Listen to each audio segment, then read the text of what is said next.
Hey, everybody, this is Joseph Pasek, and welcome to the Fired Up Network. Welcome to our Super Bowl spectacular. And we got a three-time Super Bowl champion from the San Francisco 49ers, Randy Cross. Also, Angie here, two-time Emmy Award winner for ESPN, Mark Everett Kelly, and, of course, the broadcasting legend, Storm and Norm Rumack. All right, I'm going to go first to Randy Cross. Yearly, we do this. And yearly, I talk about not Terry Pagula's. I talk about my Buffalo Bills. We were close this year. We're closer than ever. Buffalo, San Fran. That's my ultimate Super Bowl because Randy, who's a king at buffet style and food and all that, was going to put me 150 pounds of brisket. Right? We were going to bet that for like 20 hamburgers. Right? Randy, what did you think of the season for your team, San Francisco and Buffalo? Well, I'll start with the Niners. It was kind of unfortunate, just the way that it devolved from an injury standpoint. But it was a theme throughout their year that they were beat up and they were not in the best of health. So that wasn't all good for them, but they played very, very well. They did about as well as you probably could expect, being down as much as they were. And, NFC West is serious business. For Buffalo,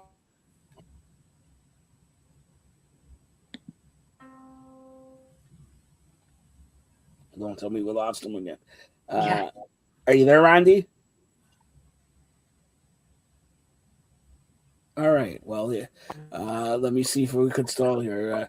And go ahead. The way they handled that whole thing, the problem is not the coach. The problem is the owner and the front office. Was it a catch? Yes or no? Yes.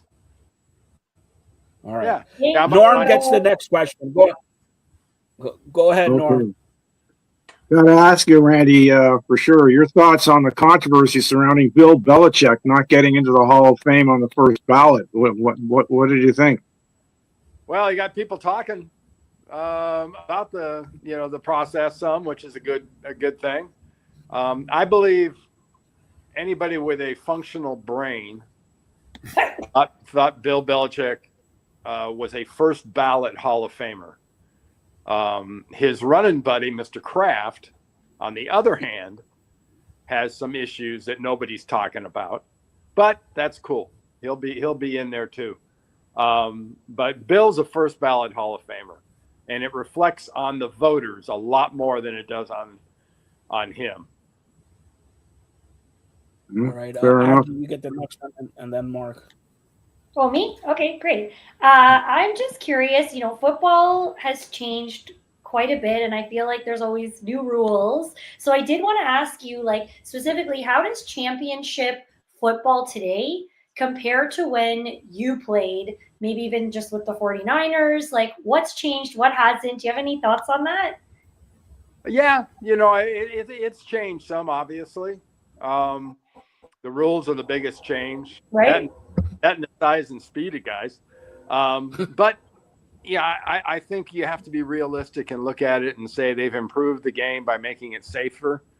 And that's pretty significant, because the bottom line is guys wouldn't last very long at this size and speed playing by the old rules.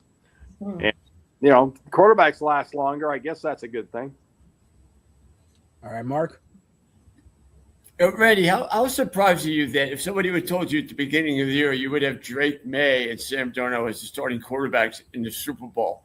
What do you think the percentage of that would be if you were a bet man?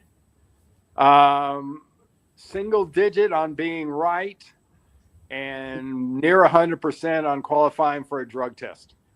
Well, I mean, people forget that the Patriots lost the first game of the year to the Raiders, and the Raiders could have been the worst team in the NFL. It just shows you how well they progressed throughout the year. But also, their playoff run was probably one of the most, and I hate to use the word lucky because I don't really think luck implies with the NFL. You can have good things happen, but I wouldn't say it's luck.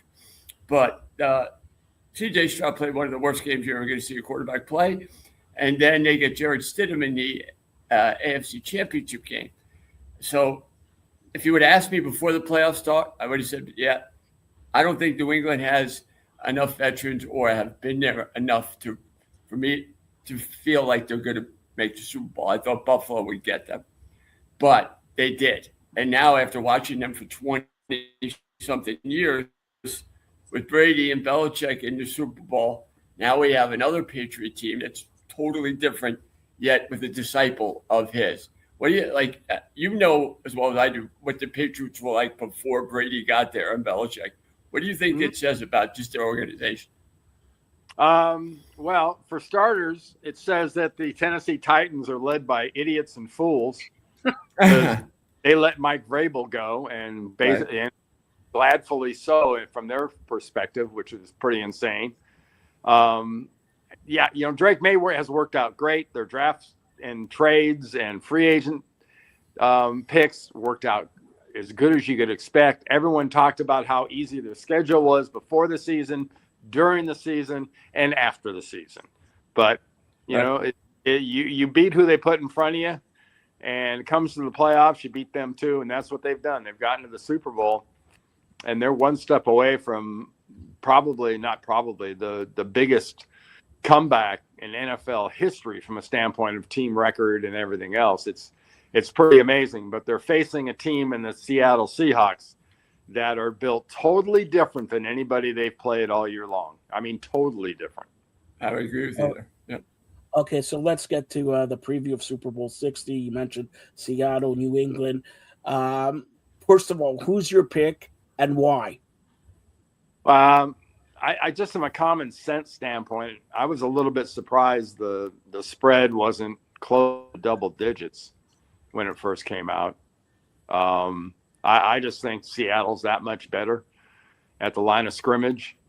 New England will really struggle throwing the ball against their defense from the pass rush standpoint, because I know they sure as hell ain't going to run it that well. It looks to be, to me, one of those games where you're going to watch, and it's going to be in the middle of the second quarter, and the score is going to be 7-3. And then Seattle's going to score, and at halftime it's going to be 14-3. And they're going to get the kickoff to start the second half, and suddenly it's either 17-3 or 21-3. And you're going, uh-oh, and rightfully so. I think Seattle is a strong 10 points better overall. They've got a clearly better defense, and I think their offense is just as good and maybe a little more dangerous with Smith and Jigba out there on the outside and what he can do and their lethal nature when they get in the red zone. So I think it's Seattle pretty handily. So let me say, you said second quarter. If it is 7-3 at the end of the third quarter, do you think it's a different game? It's New England's to win. If that's the case, if it's 7-3 at the end of the third quarter, you've got unbelievable joy and optimism on the New England sideline, and over on the other sideline, you've got Seattle going, "What the hell's going on?" And I think these guys were not part of that whole thing, but the Butler interception and not giving the ball to Marshawn Lynch and all that lives, and you're going to hear about that a lot this week. That's right. In other words, the game's on the line. You give the ball to Walker, right? Oh yeah. Okay, go ahead, Norm. You get the next question. Go.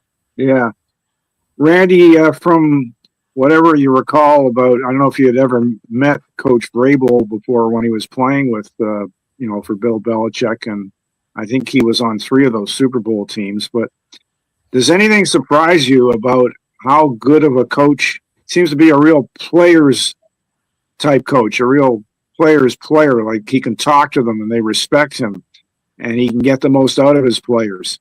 I mean, nobody in their right mind would have picked New England for the Super Bowl. I'm sure even people in the Boston, New England area didn't pick them for the Super Bowl. They just hoped for an improvement on 4 wins from the year before.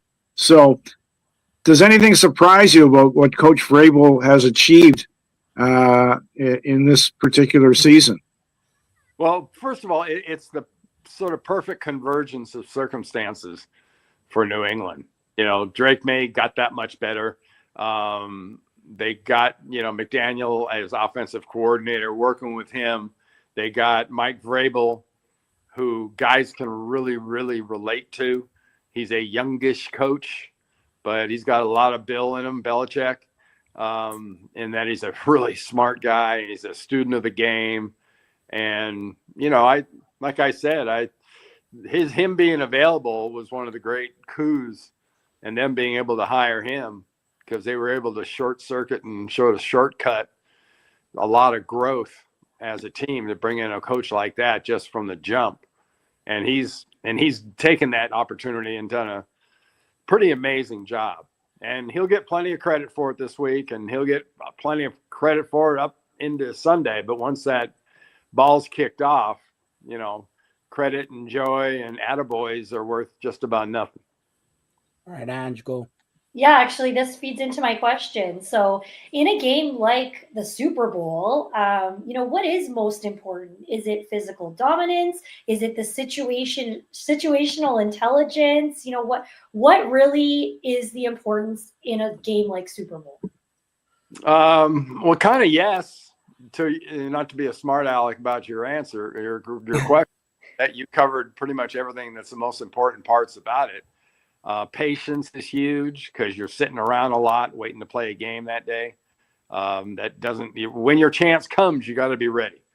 And that's from the jump. And who starts the fastest is going to be really important in a game like this, because you've got two teams with, very little experience in these situations. Maybe Seattle's got a little bit more experience of being a better team, but New England's got no clue as to how to do it. So these games can be really goofy from that perspective, from the time perspective, because of, all the stages they've got to put out there, and, the national anthem and 6 different songs people with their DEI agenda want to sing, and, your halftime entertainment. All that. Come on, you're not going to dance to Bad Bunny? Come on, Randy. You and Bad Bunny, I know, could kick it, man. Yeah. I won't be watching much of Bad Bunny, whatever the hell that is.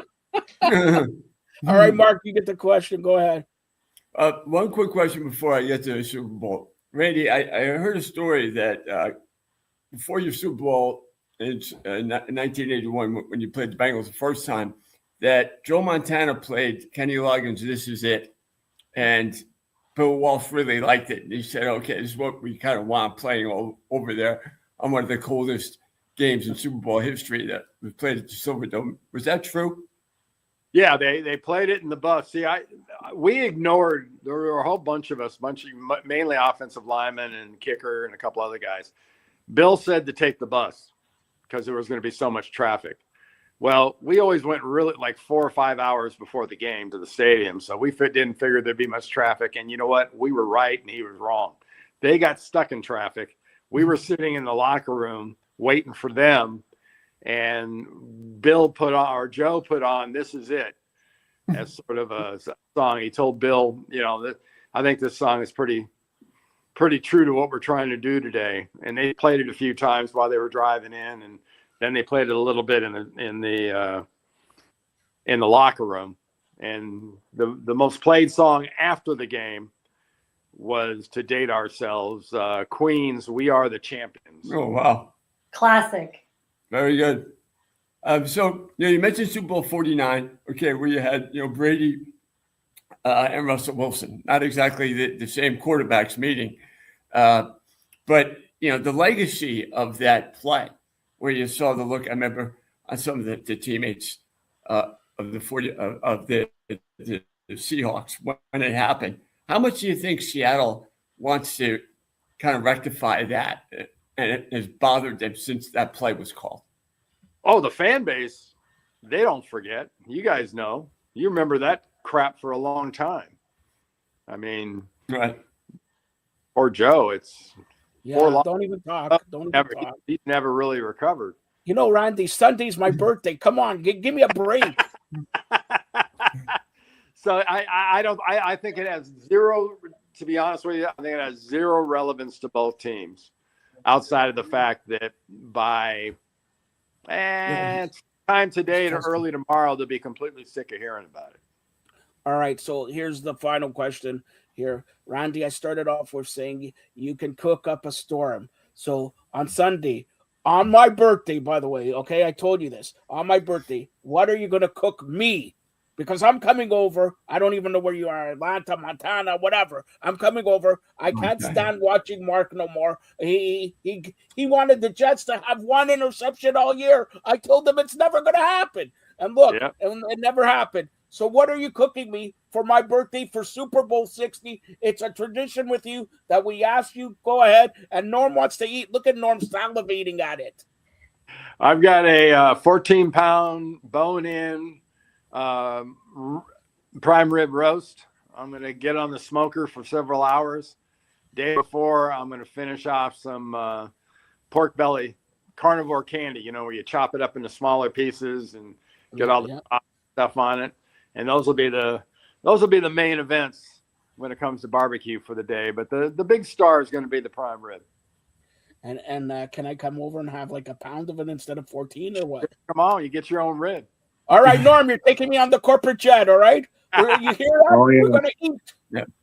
It's the same as the invisible jet of Aquaman and Wonder Woman. So, Randy, let me ask you, you're calling the Super Bowl Seattle by at least 10, right? Yeah. Yeah, I think it's going to be much like the halftime show, much to do about nothing.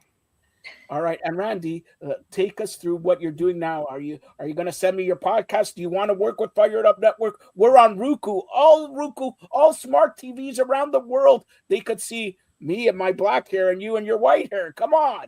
Right, such a deal. I'm still doing the CBS thing during the college football season, and this time of the year when there's no snow on the ground, which there is now in Georgia, I'm playing golf. In snow? No, that's what I mean. When there's not snow on the ground, because there currently is. You're playing golf. Come on, can't we take you away for 20 minutes a week? Come on. Of course you can. I'll get Mark. Mark will do the pork belly. We had snow in Alabama too. You know me, Joe. I'm easy. I'm just not cheap. Yeah, well, Mark isn't cheap. He's the two-time Emmy Award winner. This guy's not cheap. He's got, Mark, tell them about your sponsors, man. You got to listen to this sponsor, the Cavalcade or whatever it's called. Go ahead, Mark. I think Joe never ever gets it right, but it's the Cattle House Stampede.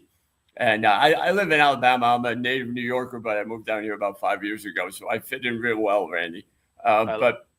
They're one of my sponsors, and they got great, food for people around here. You would love it. It's a buffet. They got steak. They got grilled crab. They got mashed potato gravy. It's awesome. Ooh, sounds good.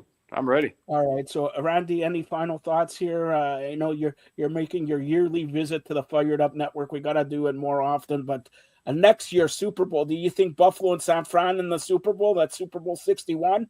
I think that's a great guess. Yeah, I know one team is going to be there. I don't know about the other one. If I get to Vegas sometime in the next few months, I'll get a few bucks down on that because I know the odds will be decent.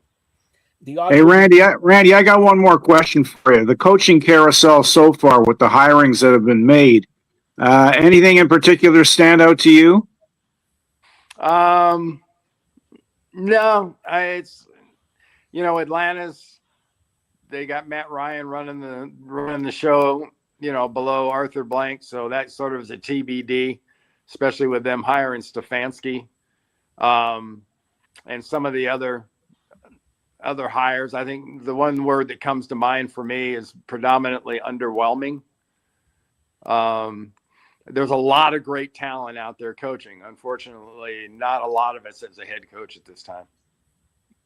All right, Randy, as a player, do you like a coach like Tomlin or Harbaugh that consistently makes the playoffs and maybe doesn't get to the Super Bowl every year compared to a coach that doesn't? Like, how much is that difference with a player? You want to win. And you want to win, number one, you want to be on a winning team. Number two, you want to be a team that can win it all. And both those guys have had shots at those. And I guess eventually, what did Tomlin, 18 years without a losing record? Yeah.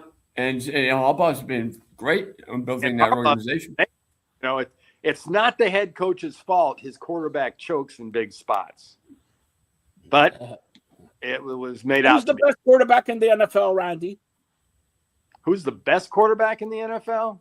Yes. I'd say probably Josh Allen, Mahomes. Forget about Mahomes. You said it right the first time. You said it first, yeah. Joe liked your first answer. Here's the difference between Josh Allen and Denver's quarterback, okay? Denver's quarterback, last play of the game, he gets injured. Josh Allen, as you've seen, Joe Brady with the press conference comes out in a walking boot and all that, and they ask him, well, if I played this week, I'll find a way to play. That's what heart. That's the heart. That's why we're going to win the Super Bowl. Not next year, not the year after. We're going to win 3, 4. I've been talking to LeBron James. He wants to place the money in Vegas. And last time when he moved, he said they're going to win the NBA title once, twice, 6 times. I just want one. And Norm could vouch for this. We are Maple Leaf fans. We haven't seen a Stanley Cup since '67. I'm a Buffalo Bills fan. We went to 4 straight Super Bowls and they kicked me wide. All right? Enough is enough. I need a title. And we're not talking about like the lacrosse title. We're not talking about a AAA title or Toronto FC title. Give me an NFL, MLB, or National Hockey League title, and then I could relax. Especially, Randy, I know I got your present. It was a great present. We're going to celebrate the 52nd year. Do you remember what you were doing at age 52? At age 52? Dang. Yeah. I know you're 55, but at age 52. Yeah. Speaking of age, Bo Nix is still really young. Forget about Bo Nix. We talked about the number 1 quarterback. What would I want to talk about a guy otherwise known as the Denver starting quarterback? Forget about these All guys. right, guys. Randy, honestly, what were you doing at 52? At 52, I think I was on NFL Today. See? NFL Today. All right, Randy. All the best. Enjoy the Super Bowl. Maybe we'll call you back next week to see if you gained 3 pounds. All right? Thank you. Thanks a lot. That's Randy Cross. Thanks, Randy. Bye-bye. Super Bowl champion. Angie, tell everybody how they could get a hold of you here. We are streaming on all social networks. Search Fired Up. You can also find us on all Roku devices. Myself, you can find me at She Does Wellness on all social channels. All right, Norm. Yeah, right here on the Fired Up Network a few times a week, along with Angie, Mark, and a lot of great guests covering all the sports locally and right around the world all the time. All right, Mark, we already told about the sponsor, but tell them about your other sponsor, and you got 24 seconds to do it. Yeah, I'm on a Fired Up Network as much as Joe allows me. And I am my other sponsor is Bobby Ledbetter's Twin City Auto Sales, which had a great sale this past weekend. I did an interview with them. And they're over here in Gadsden and Fort Payne. I live in Alabama. And you can find me at Mark Everett Kelly at Facebook and on TikTok. All right, and we'll be back here for a full-fledged preview with some other special guests on the Fired Up Network. Thanks a lot, guys. Thank you. Seattle.